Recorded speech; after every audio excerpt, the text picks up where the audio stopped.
Ji, welcome to my YouTube channel knowledge is wisdom. I am Salman Zulfiqar. आज का जो हमारा टॉपिक है जी वो है एवैल्यूएशन ऑफ मनी। मनी की इर्तिका कहाँ से हुई? जब मनी का सिस्टम नहीं था तो लोग किस तरीके से जो है अपना गुज़र बसर करते थे। हम मनी के सफ़र को जो है वो इसकी एवैल्यूएशन को देखेंगे। उसमें जो है हम बार्टर सिस्टम की बात करेंगे। उसमें हम कमोडिटी मनी और paper money, metallic money, plastic money, digital currency, इन सारी चीज़ों, क्रिप्टो करेंसी, ये सारा सफ़र जो है इसकी हम जो है वो बात करेंगे। आज का टॉपिक जो है वो इस हवाले से बहुत ही इंटरेस्टिंग है। जो है वो कहाँ से स्टार्ट हुई, उसकी हिस्ट्री क्या है, उसके बारे में हम जानते हैं। एवैल्यूएशन मींस इर्तिका जो स्टार्ट है वो कहाँ से हुई जी? शुरू स्टार्ट में जो है बार्टर सिस्टम का निज़ाम जो है था वो राइज था। बार्टर सिस्टम में होता इस तरह से है कि कमोडिटीज़ के बदले में कमोडिटीज़ को एक्सचेंज किया जाता था। डेफिनेटली तब मेटालिक मनी या ये पेपर मनी वगैरह नहीं थी, तो लोगों की नीड्स तो ज़ाहिर है उसी तरीके से थी। तो लोग क्या करते थे, एक चीज़ के बदले दूसरी चीज़ को जो है वो एक्सचेंज कर लेते थे। फॉर एग्ज़ाम्पल, अगर किसी के पास राइस है और उसको वीट चाहिए तो वो उसके साथ एक्सचेंज कर लेता था। जिसके पास वीट होती थी उसको राइस दे देता था और उससे जो है वो वीट ले लेता था। इसी तरीके से जो है वो कमोडिटीज़ को एक्सचेंज करके अपनी जो है ज़रूरियात ज़िंदगी को पूरा किया जाता था। लेकिन डेफ़िनेटली उसमें जो है बहुत से प्रॉब्लम्स थे। अब ये कोई ज़रूरी नहीं है कि जिसके पास राइस हैं उसको वीट भी चाहिए हो, या जिसके पास वीट है उसको राइस भी चाहिए हो, या इस तरह से नहीं होता है कि 100% हर कमोडिटी जो है वो दूसरी कमोडिटी से एक्सचेंज की जा सके। मिसाल के तौर पे एक आदमी के पास एक काऊ है और वो एक बैग जो है राइस का लेना चाहता है। अब डेफिनेटली काऊ की जो वैल्यू है वो राइस के एक बैग से बहुत ज़्यादा है। तो इट इज़ नॉट पॉसिबल कि वो एक उसकी जो है लेग वो काट के अलग कर दे और उसके बदले में जो है वो ले ले, राइस का एक बैग ले ले। तो इस किस्म के जो जो साथ साथ प्रॉब्लम्स आना शुरू हुए तो फिर ज़माना जो है वो आगे दूसरी इजाज़ात की तरफ, जिस तरह कहते हैं जी नेसेसिटीज़ मदर ऑफ़ इन्वेंशन, नई नई चीज़ें जो हैं वो आना शुरू हुई। उसके बाद जो है जी डिफरेंट कमोडिटीज़ को एज अ मनी जो है वो इस्तेमाल किया जाने लगा। डिफरेंट कमोडिटीज़ जिस तरह वीट है, राइस है, या कोई और मतलब है कमोडिटीज़ हैं जो पेरिशेबल नेचर की नहीं होती, उनको एज अ मनी इस्तेमाल किया जाता था। जिस तरह आजकल करेंसी नोट्स को या कोइंस वगैरह को एज अ मनी इस्तेमाल किया जाता है, तो तब जो है डिफरेंट कमोडिटीज़ को एज अ मनी जो है वो यूज़ किया जाता था।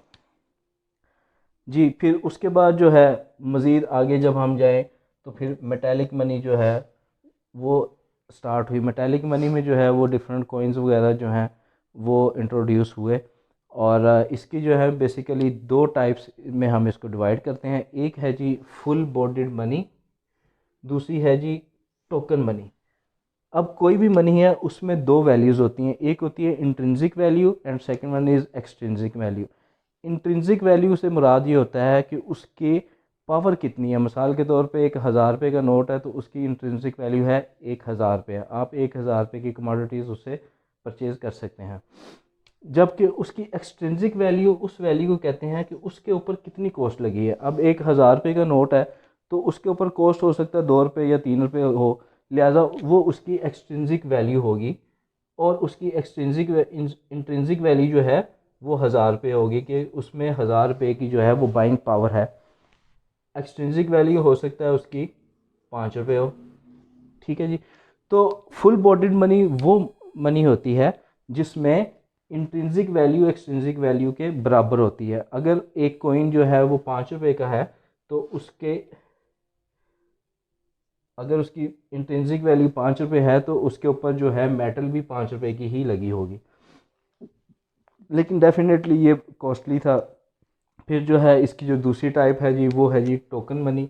टोकन मनी में इस तरह से होता है कि intrinsic value is more than extrinsic value. जिस तरह आजकल हमारे पास नोट्स वगैरह हैं, अब 5,000 का नोट है, उसकी इंट्रिंसिक वैल्यू जो है वो इज़ 5,000, लेकिन उसकी एक्सट्रिंसिक वैल्यू जो है वो 10 रुपीज़ होगी या 20 रुपीज़ होगी, उसके ऊपर जो मतलब है कॉस्ट लगी है। तो ये जो है मेटालिक मनी में भी दो चीज़ें आ गई, फुल बॉडीड और टोकन मनी।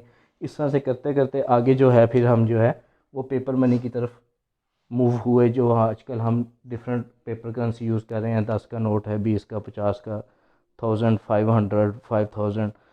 अब ज़माना जो है मज़ीद आगे की तरफ जा रहा है। यहाँ से जो है हम आगे प्लास्टिक मनी वाली साइड पे आ गए। Plastic money means debit cards, credit cards, ठीक है जी। यहाँ से फिर आगे एटीएम्स वाली साइड पे, ठीक है जी, डिफरेंट ऐप्स वगैरह आ गई, इंटरनेट के थ्रू आप जो है वो मनी ट्रांसफ़र कर सकते हैं। और अब जो जो मतलब वक्त गुजर रहा है तो आगे हम जो है वो डिजिटल करेंसी की तरफ भी मूव कर रहे हैं, जिस तरह crypto currency is one of the example of digital currency, जो कि अभी हमारे मुल्क में तो एज अ करेंसी के तौर पे इस्तेमाल नहीं हो रही, जस्ट जो है वो इन्वेस्टमेंट पॉइंट ऑफ व्यू से इस्तेमाल होती है। लेकिन different countries in which they are using crypto currency as a currency. तो जी, ये जो है एक सफ़र था जो कि बार्टर सिस्टम से स्टार्ट हुआ, और आपका जो है पेपर मनी, और उससे आगे प्लास्टिक मनी, एटीएम मशीन्स, और डिजिटल करेंसी, क्रिप्टो बाइनांस वगैरह उस साइड पे जो है वो चलता जा रहा है सफ़र जो है। ये बेसिकली एक हिस्ट्री थी, जो कि एक इंफॉर्मेटिव भी थी, और